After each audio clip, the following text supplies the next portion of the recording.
இயேசு உங்களை நேசிக்கிறார். பிரியமானவர்களை, இந்த நாள் ஆண்டவர் நம்மளோட பேசும்படியாய் வேதத்திலிருந்து ஒரு வசனத்தை கூட வாசித்து இதன் வழியாய் நாம் கற்றுக்கொள்ளக்கூடிய காரியத்தை ஆண்டவர் நம்மளோடு பேசுவாராக.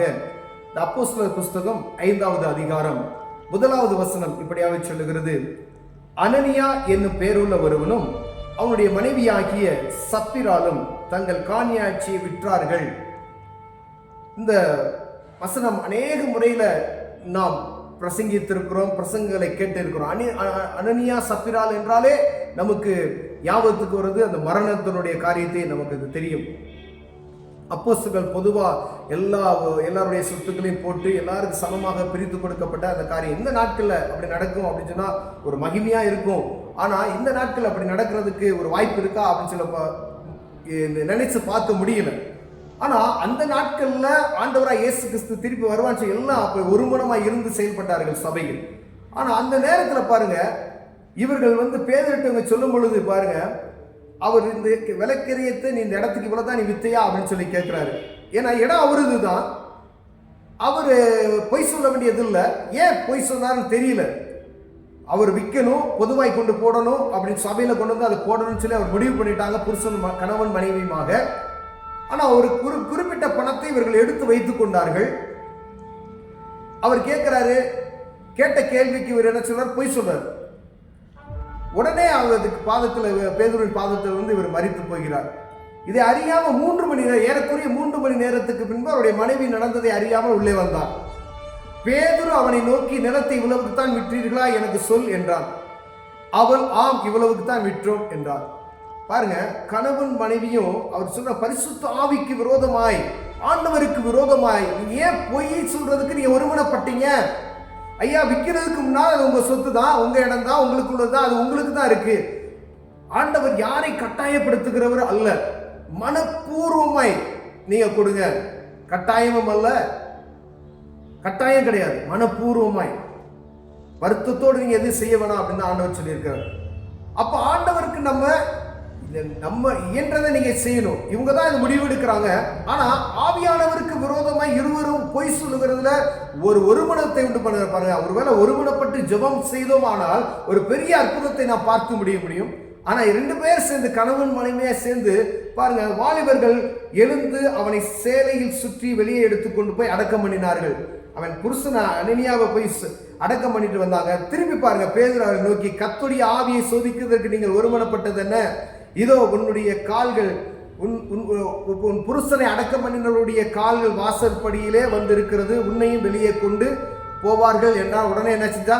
உடனே அவனுடைய பாதத்தில் விழுந்து ஜீவனை விட்டால். வாலிபர் உள்ளே வந்து அவள் மரித்து போனதை கண்டு அவளை வெளியே எடுத்துக்கொண்டு போய் அவளுடைய புருஷனை அடக்கம் பண்ணினார்கள். சபையார் எல்லாம் இவைகளை கேள்விப்பட்டு மற்ற யாவரும் மிகுந்த பயம் உண்டாயிற்று.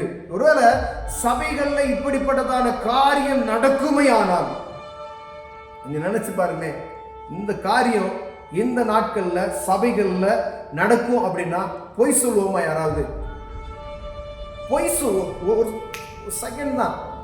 அவர் கேட்கிறாரு, இவ்வளவுதான் வித்தையா? ஆமா, முடிஞ்சு. ஏன்னா பொய் சொல்லிட்டாரு. மனைவிட்ட கேட்கிறாரு, இவ்வளவுதான் வித்தாங்க, இடத்த வித்தீங்களா? ஆமா. கீழே ஒழுங்கா செத்துட்டா, உன் புருஷன் அடக்கம் பண்ணவங்க கால வழியில நிக்குது அப்படின்னு. வாலிபர்கள் இருந்தார்கள், போனார்கள். பாருங்க, வாலிபர்கள் அடக்கம் பண்ணுவதற்கே இருந்திருக்கிறாரு. ஆனா வாலிபர்களுக்கு இந்த நாட்கள்ல நம்ம முக்கியத்துவம் கொடுக்கறது இல்லை. சபையில வாலிபர்களை குறித்து சபையில முக்கியமா இருக்கிறாங்க. வாலிபர்களுக்கு பாருங்க சில காரியங்கள் வாலிபர்கள் செய்கிறதை நான் பார்க்க முடிகிறது.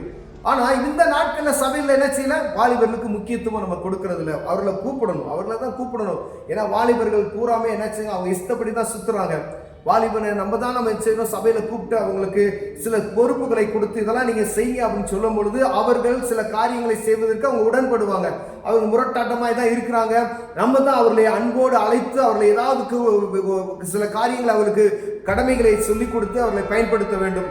ஆனா நம்ம அதை செய்யறது, சபை அதை செய்யறது கிடையாது. பிரியமானவர்களே, ஆண்டவர் இதன் வழியாய் நம்ம பேசுகிறது என்ன அப்படின்னா, பரிசுத்த ஆவியானவருக்கு விரோதமா ஏன் பொய் சொல்றீங்க? ஏன் நீங்க எப்படி வேணாலும் இருந்துட்டு போங்க, நீங்க உங்க சொத்தை நீங்க ஆண்டவருக்கு கொடுக்க வேண்டிய காணிக்கையை நீங்க கொடுக்க வேண்டியதே இல்லை.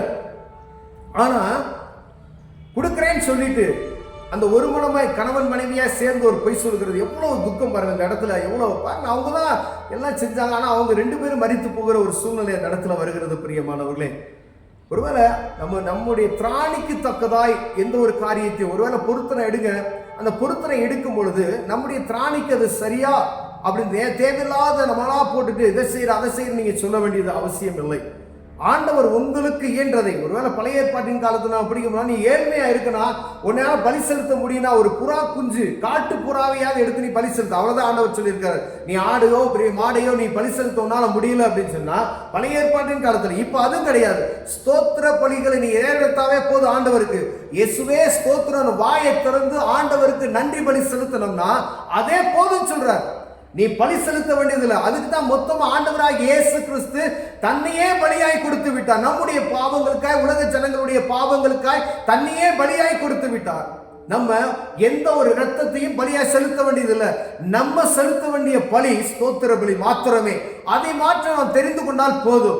எந்த ஒரு காரியம் செய்ய வேண்டியதில்லை. உங்களால் இயன்றதை கொடுங்க, இல்லைன்னா அதுக்கு நீங்க என்ன செய்ய, பொய் பேசாதபடிக்கு ஆண்டவருடைய காரியத்துல, கர்த்தருடைய ஊழியத்துல எந்த ஒரு பொய்யும் பேசாதபடி, உங்களால் இயன்றதை மாத்திரம் செய்துவிட்டு ஒப்பு கொடுக்காதபடி, பரிசுத்தவான்களுக்கு விரோதமாய் பேசாதபடி நம்மை காத்துக் கொள்வோமே, ஆனால் கர்த்தர் நம்மளை வழி நடத்துவார். பிரியமானவர்களே, கூடுமான மட்டும் ஆண்டவருக்கு விரோதமான பொய்ச்சாட்சிகளை சொல்லாது இருப்போமாக. கண்களை மூடுவோம். ஜெபம். அன்பின் தகப்பனே, ஆண்டவரே, இந்த அனனியா சப்பிராளுடைய கதை அநேக முறை நாங்கள் கேட்கிறோம். ஆண்டவரே, புதிய ஏற்பாட்டின் காலத்துல இந்த 2ஆம் நூற்றாண்டுல ஆண்டவரே நடந்த ஒரு கதை.